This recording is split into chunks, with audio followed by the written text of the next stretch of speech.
In this episode, we've got a couple heartbreaking stories. So let's jump right in and see what happened, shall we? First up, I, 28 male, found my girlfriend, 27 female, cheating on me the night I was going to propose. I don't even know where to begin. So, we have been dating for the past 3.5 years now, met in college and reconnected and later dated. Last Friday, I had been working late the whole week since the industry I work in is hitting busy season. But tonight, I worked extra hard to get out by 6:30 or so to propose. I had been debating on when to propose and thought that last night was the best time since I honestly just couldn't wait until after the busy season. So, I left out of the office once I got out. Lucky me was first phase back in the office and picked up my takeout order from the nicest restaurant in town. I even had rented Tenet to watch later that night after dinner and my proposal. So, I pull into the parking garage and head in. When it was time to unlock the door, I heard some nice music playing and thought that she might have been planning some surprise sexy time. I walk in, sit the takeout bags on the counter, and head to open the door. I open it to see some guy, an ex, so she claims, to be pleasuring, in safe for work terms, my girlfriend. At this point, I didn't even know what to think. I figured today was going to be a normal day of being overworked for 65 hours a week at work and then coming home to surprise her. To be honest, I really don't remember what I said or did. I only remember her repeating, "Oh my god, oh my god, oh my god, you weren't supposed to be back. I'm so blah blah blah." Next thing I know, I'm in my car driving over to my work partner's place and just chilling with him and his dog, crying for hours, telling him my elaborate stay-at-home proposal idea. He's been letting me crash on his couch all weekend until I recently just went back. To that point, she had been spamming my phone all weekend, to the point I just texted one thing: "You need to be gone by Monday." Then proceeded to block her number. This was harsh, even for me, but I have absolutely zero tolerance for cheaters. I'm hurt. I feel like I've wasted nearly 4 years with this girl, all for it to end like this. So I was done. I'm back in my place. She's been knocking on my door just asking to talk, which I refused to do. She's had our mutual friends to try and talk me into talking to her, which I have also refused. Crazy thing is, I just shelled much of my savings on this ring. Now I don't even know what to do with it. My lease ends soon, so I might just leave and apply to some jobs in another city. I just can't take this emotional baggage anymore. That's pretty bad. Let's see what the community does to help him turn his life around. Return the ring. Most places will allow you to do so for situations like this. Use that money and move. Studies have shown that by removing yourself from the situation makes the chance of falling down the same rabbit hole with her even less. It's like cigarettes. You gotta cut it out cold turkey. Please don't move so far away from your support system though. Friends and family, you're going to need them during a time like this. Stick close enough to have your support come help you when necessary, but far enough where your ex can't randomly run into you. Best of luck. The OP says, "Thanks. This is what I've been planning on doing. I've got lots to think about in the next few months. Shall I even speak to her again? I don't know why, but I feel almost guilty for shutting her out of my life when we dedicated so much time together." Hoax Pudding Cup thinks, "She didn't seem to have a problem cheating on you, so don't have a problem shutting her out. I hate to be this person, but this probably wasn't the first time cheating on you. You don't just hit up an ex, say you want to screw, and then screw. There's some communication, texts, messages. There's a build before you go physical cheating. I'm sorry, man. Drop her. Don't be friends. Go get your life back." Suan30 agrees. "Yeah, and I don't think she'd bring him home straight away either. She got cocky with it, thinking she could get away with it." Un tipo pequeño juega says, "If there's one thing in life I have a complete zero tolerance policy for, it's cheating. The most fundamental thing in any relationship is trust. And once that is broken, it cannot be the same. I know, because I've tried to forgive and go back, only to slowly go insane and hurt so much more in the long run." Alright, you thought that story was bad. Wait till you hear the story title for the next one. Devastated.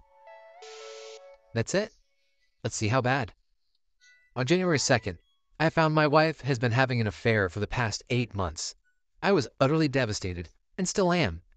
We have been together for the past 7 years and married for the past 3. My entire life was upended in a matter of seconds. My sense of safety and security in life, losing my best friend, and any confidence I had in myself. Being on the receiving end of an affair changes your body's physiology. I am in a constant state of hyperarousal that is numbered out only slightly by utter exhaustion that follows. One of the most hurtful things is her lack of remorse and callousness. I'm only being able to hypothesize as to why she's having that reaction, but I suspect that it is a character flaw and she is incapable of empathy towards others. Learning that your partner started playing by a different set of rules, but you are still playing by the ones that you agreed to on your wedding day, is the worst kind of betrayal and hurt someone can experience.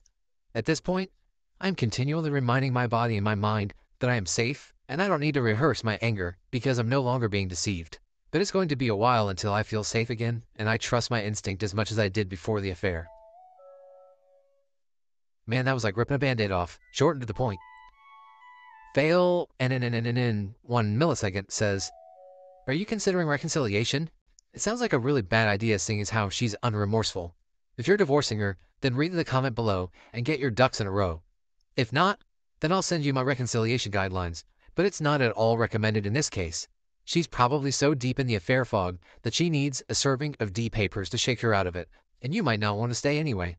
Check your inbox. I've sent a recovery list as well. Yo P said, I already filed for divorce a week after finding out. It will be finalized towards the end of April. Thank you for your help with the guidelines.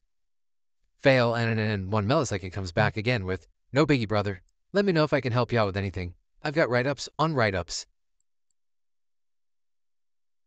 OP responds again, thank you. I really appreciate the support. Most of the stuff I know already. I am a therapist. Now it's a matter of implementing it myself. I've been pretty good with self-care and my support system has been amazing. If there is a silver lining to all this, it is that, with the outpouring of support from friends and family, I have never felt more loved. From the second I learned about the affair, I made a point to just accept it and not feel unnecessary embarrassment about it. It was a conscious choice that she made to engage in. It was her decision to not talk about frustrations or concerns that she had in our relationship, and chose to seek comfort outside of our marriage. I don't know how many times I had approached her making bids to connect, only to be disregarded. Before we get to the update, Decorum1 wanted to add in, well, that explains a lot. When I read your post above, I thought, this is one of the most self-aware betrayed partners I have ever seen on here. So you have the categories, terms, and understanding to identify and express the issues involved. It sounds like you are making the healthy choices. It takes a lot of moxie to do that when you have been gutted by infidelity. I am sorry for what you're going through. You're a real human. She has a limbic system and a body. It's disturbing and disappointing to see someone you cared about become that. Your statement that you are playing by the same rules you agreed to on your wedding day is one of those, wow, that is so true statements. Thanks for sharing it. I hope you get through this, find your peace and balance again, and live to experience better things. Alright, now the update. Since my first post, I experienced another significant loss. My dad died. My mom and dad divorced when I was very young. He was in and out of my life a few times, but was never consistent. He had a number of relationships in his life, but he was never able to form deep and meaningful connections on a long-term basis with others. In short, he treated people as disposable when things began to get tough. He left my mom when I was born. As I reflected on my dad's life and death, I began to see striking similarities between my wife and my dad. A few years ago, I fell off the roof and shattered my ankle. My wife had to take care of me for a few months while I was incapacitated. It was during that time that I believe our relationship began to change. Narcissists enjoy the appearance of perfection, superiority, and had great difficulty forming deep and meaningful relationships. They are incredibly skilled at being able to influence and deceive people, and are able to form service-level relationships very well. I believe I recognized similar qualities in my wife on some level, and that is what drew me to her in the first place. It was an opportunity to connect a fractured relationship I always wanted, but would never have. Recognizing this gave me some clarity. After I found out about the affair, I was so angry and hateful towards my wife for what she did. Beginning to see and understand the similarities of how each of them formed attachments helped me to realize how angry I still was at my dad, and how some of the anger I was experiencing towards my wife was being displaced. Don't get me wrong, I am still angry towards my wife about the decision she made to treat our relationship as disposable. But some of that anger was not about her. Recognizing this also helped me begin to separate the complex feelings I have towards my wife. I felt guilty that I still loved her after she hurt me so deeply. In moments when I would think about how much I missed her, I realized I was thinking about times earlier in our relationship when we connected in ways that were deep and meaningful. Reflecting on the healthy ways my wife and I connected earlier in our relationship helped me to realize that person I married has been gone for some time. Part of me will always love my wife, and it is that part that holds the memories of how well we connected. Separating that part from the affair has helped me heal and begin to restore confidence, knowing that I do have the ability to form deep and meaningful relationships. It will still be a very long time before I'm able to trust in an intimate relationship again. However, when I find myself on that path again, I believe I will have better insight to enter into a healthy relationship and find someone who will treat me the way I should be treated. Very insightful, almost like he's a therapist. Oh wait, he is. Let's see what the comments say. Skyscan1 says, I think you would see a much different reaction from your wife if you told the wife of her affair partner about the affair. Right now, the affair probably continues. Your wife still gets affirmation and attention from her affair partner. If his wife knew about the affair, it's highly likely that his wife would stop him from having access to your wife. Your wife would then feel the void of attention and affirmation.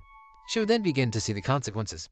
She might then begin to show signs of remorse because she would begin to have a drop in serotonin because she wasn't getting her attention and affirmation.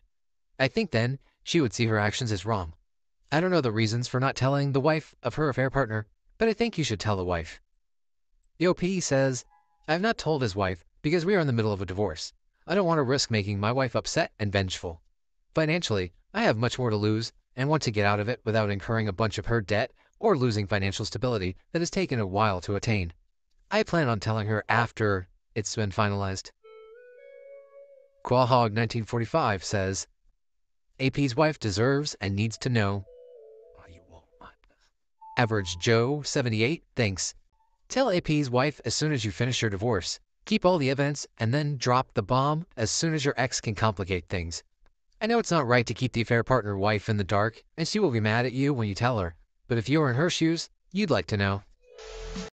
Thanks for tuning into The Sire. If you enjoyed today's content, smash that like button. Subscribe for more unique insights. Catch you in the next one.